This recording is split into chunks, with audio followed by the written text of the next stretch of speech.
बुरा ना मानना मेरे माई बाप, हमारी बात तुम्हें शायद बुरी लगे, हम किसी पर कुठाराघात नहीं कर रहे हैं, आपकी भावना है, पर मुझे ऐसा लगता है, हमारी मति ऐसी कहती है, परमात्मा की प्राप्ति तुम्हें हिमालय में नहीं होगी, घर को हिमालय बनाओ तो परमात्मा की प्राप्ति होगी। आपको हिमालय जाने की जरूरत नहीं है। हिमालय में भगवान मिले या ना मिले कोई ठिकाना नहीं, भैया हम गए नहीं हैं, इसलिए हम प्रैक्टिकल बात पर अगर जाएं तो हमारा सिद्धांत कहता है कि हिमालय पे जाके हमें कभी कभी लगने लगता जैसे संसार से भाग रहे हो। और हमने अक्सर कथा में बोला है, भागने वाला आदमी कभी सक्सेसफुल नहीं होता है, जागने वाला आदमी सक्सेसफुल होता है। जागो, इनलाइटेड हो, इंट्रोवर्ट हो जाओ, किसी का कोई प्रभाव तुम्हारे ऊपर ना पड़े, दुनिया कुछ भी बोले तुम पर प्रभाव ना पड़े। कितने विचित्र आदमी हो तुम, तुम्हें कोई गाली देता है तुम बुरा मान जाते हो, कोई तुम्हारी तारीफ करता है तुम ही दांत ने गाले बहुत अच्छा आदमी। तुम आदमी हो कि उसके हाथ के रिमोट हो गए, उसने रिमोट दबाया कि तुम नाराज हो गए, उसने रिमोट दबाया कि तुम खुश हो गए, उसने कहा क्या खूबसूरत लग रहे हो, तुम फूले नहीं समारे, उसने कहा क्या बंदर लग रहा है, तुम्हारा दिमाग खराब हो गया, तुम अपने कुछ बचे नहीं, तुम्हारी लुगाई ने थोड़ा क्या चढ़ा दिया तुम गुस्से में मर रहे, पति ने क्या चढ़ाया तुम गुस्से में मर रही, पिता ने क्या चढ़ाया तुम गुस्से में मर रहे, तुम्हारे फ्रेंड सर्कल ने तुम्हें क्या चिढ़ाया तुम गुस्से में मर रहे, तुम उनको दिखाने के लिए ही जिए जा रहे, तुम उनको बताने के लिए ही जिए जा रहे, मैं ऐसा करूंगा मैं उसे बताऊंगा, इसके लिए ही तुम जिए जा रहे। क्या खाक जिंदगी है तुम्हारी, उनके लिए क्या जीना है, कभी जीना है तो अपने परमात्मा के लिए जियो। कोई तुम्हें गाली बके तुम नाराज हो जाते हो, उसका मुंह उसकी गाली अपन को क्या फर्क पड़े, हम उसके हाथ के रिमोट थोड़ी कि वो हमें भला बुरा कहे और हम मान जाए, वो हमको ठीक कहे और हम मान जाए। खुद का आकलन करना सीखो, आप कितने गहरे पानी में हो, कितने बेहतरीन हो। मेरे पागलों, हमारा सिद्धांत बहुत स्पष्ट है, घर त्यागने से परमात्मा की प्राप्ति नहीं होगी, हिमालय जाने से परमात्मा की प्राप्ति नहीं होगी। परमात्मा को पाना है तो तुम्हें अपने घर को ही, अपने मकान को ही हिमालय बनाना पड़ेगा,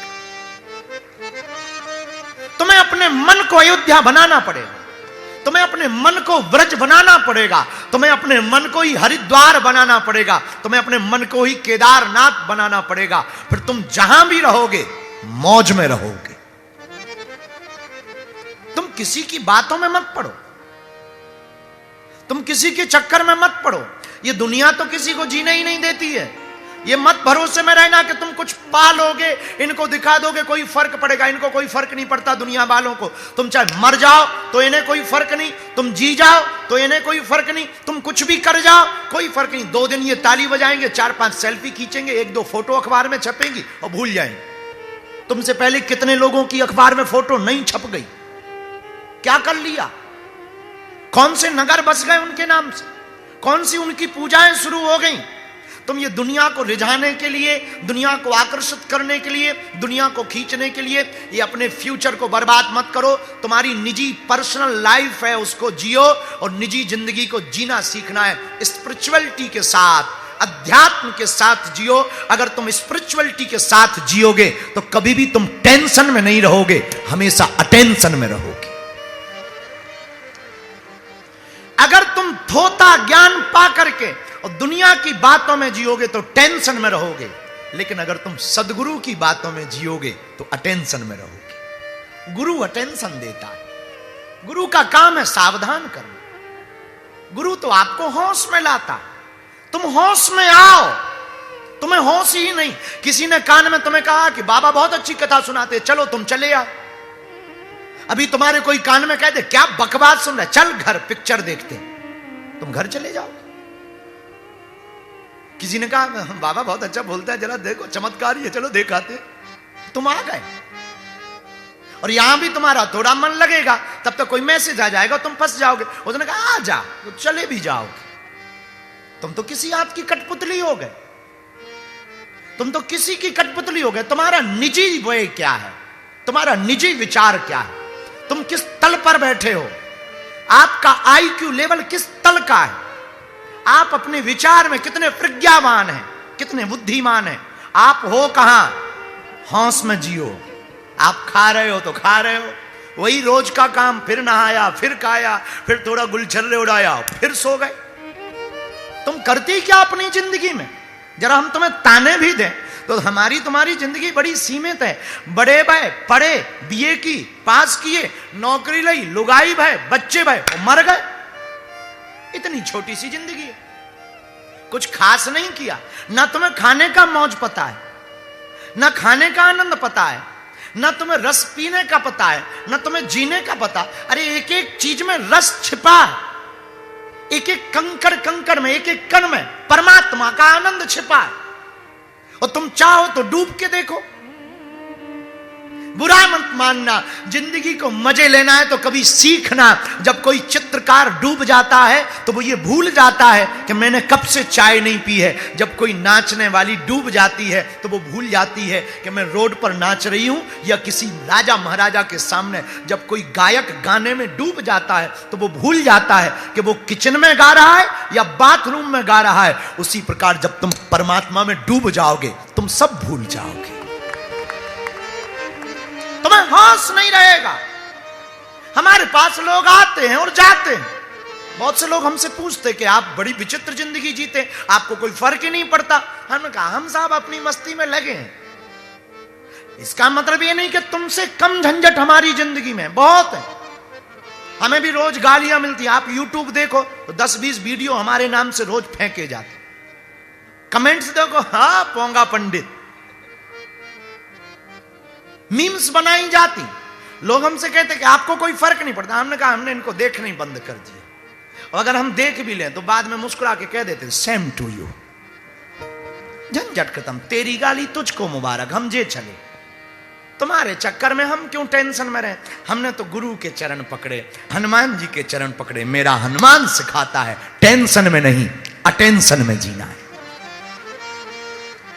इसीलिए तो हम चौपाइयां गाते हैं। कभी भी हमारे पास कोई आवे तो हम अपने चेलों को एक चौपाई जरूर देते हैं, जय जय जय हनुमान कृपा करहूं गुरु देव की नाई, कृपा करहूं गुरु देव की नाई। गाइए गाइए गाइए, जय जय जय हनुमान गोसाई, जय जय जय। दोनों हाथ उठा के सब गाओ जोर से, कृपा करहूं गुरु देव की नाई, कृपा करहूं देव की आई। श्री राम जय राम, जय जय राम, श्री राम जय राम, जय जय राम। हनुमान जी से एक ही प्रार्थना करो, जैसे गुरु अपने शिष्य को संजो कर रखता है। गुरु कैसे रखता? जरा सोचना। कभी आपने कुम्हार के घर आप गए हो या निकले हो तो एक चीज आपने देखी होगी, कुम्हार कभी मटका बनाता, तो जब मटका बनाता तो एक लकड़ी का एक हथियार रखता, वो उसको कुछ बोलते हैं थपका, वो उसको लेता है। तो जब वो मटका बनाता है तो जब मटका पकाना होता उसको, उसके पहले जब कच्चा मटका होता है तो उसको हाथ, एक हाथ अंदर से मटके में डालता और ऊपर से पीटना प्रारंभ करता। अच्छा पीटता तो है पर अंदर से हाथ लगा लेता। पूछो क्यों? पीटता इसलिए है ये कच्चा ना रह जाए, पर अंदर से हाथ इसलिए लगा लेता है ये टूट ना जाए। वैसे ही गुरु होता है, डांटता है, थोड़ा उल्टा बोलता है इसलिए ताकि चेला पक्का हो जाए, लेकिन प्यार और दुलार भी देता है कहीं ये टूट और बिखर ना जाए। हनुमान जी से भी प्रार्थना करो कि जैसे गुरु शिष्य पर कृपा करते हैं वैसे ही आप हम पर कृपा करो। तो तुम दुनिया के झमेले में मत पड़ो, तुम चक्कर में मत पड़ो। ये किसी ने प्रश्न भेजा हमको, आप कोलकाता से हैं और आपने हमको लिखा है कि बंधन का त्याग, बंधन, संसार के बंधन से कैसे बचें, ये कैसे त्यागा जाए। आपकी कथा हम बहुत दिन से सुन रहे हैं, बहुत सी नई चीजें हमने सीखी हैं, पर आपने बहुत बार बहुत सी चीजों के बारे में फोकस किया। आज हम दो प्रश्न आपसे करना चाहते हैं। पहला तो ये, बंधन से कैसे बचें, और आपने सबके बारे में बताया, परंतु कभी भी आपने जनकपुर की बात नहीं बताई है। शायद आपके पास ये पत्र पहुंचे तो आप जनकपुर की चर्चा करें। ये पत्र आपका देवांश जी, और आप देवांश, सुनीता, रागनी, ये आपके परिवार के सदस्य हैं, तो आप लोगों ने मिलकर के ये पत्र लिखा। तो आपका पत्र हमें 1 महीना पहले मिला था, लेकिन ये पत्र हमने आज इसलिए पढ़ा क्योंकि आज सीताराम विवाह महोत्सव है, आज जनकपुर की चर्चा की जा सकती है। पर हम आपके पहले प्रश्न का उत्तर देना चाहेंगे। देवांश, हमने बहुत बार बोला बंधन से बचने के लिए। बंधन को पहले समझो, ये बंधन क्या है। किसी चीज में जकड़ जाना बंधन। जैसे कुछ लोगों को चाय पीने, जैसे हमें चाय पीने की आदत है, हम चाय के बंधन में, मंच से उतरेंगे तो चाय चाहिए, मंच पे आने के पहले हमें चाय चाहिए। चाय के इतने बड़े वाले पागल हैं कि कहीं भी मिल जाए और कोई कहे आओ हो जाए तो ठीक है, बाकी काम बाद में, जरा होने दो। चाय के बंधन में कुछ लोग गुटखा के बंधन में होते हैं, कुछ लोग लुगाइयों के बंधन में होते हैं, सबके अपने अपने बंधन होते हैं। कुछ लोग पुरुषों के बंधन में होते हैं, सबको अपनी अपनी हैबिट होती है, आदत होती है।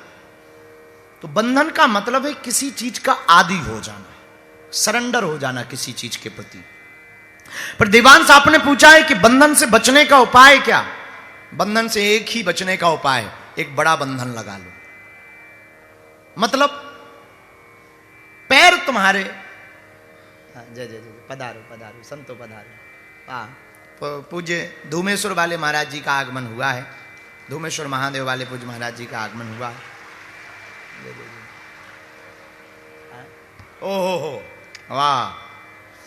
हाँ, डॉक्टर हनुमान पूज्य हमारे तो अभिभावक हैं, हमारी तो आत्मा है, जिनको सब लोग, आप सब, हम सब बड़े प्यार से दंदरौआ सरकार के नाम से जानते हैं।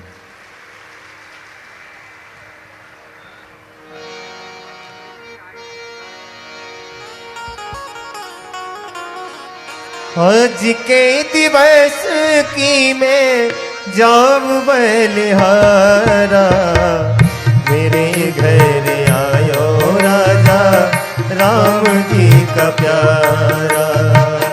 मेरे घर आयो राजा राम जी का प्यारा।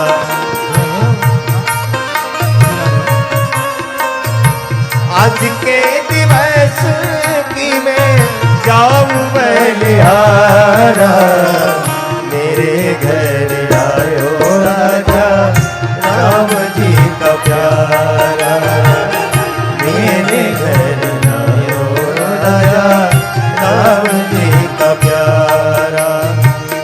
आंगन भवन भयो अति पावन, आंगन भवन भयो अति पावन।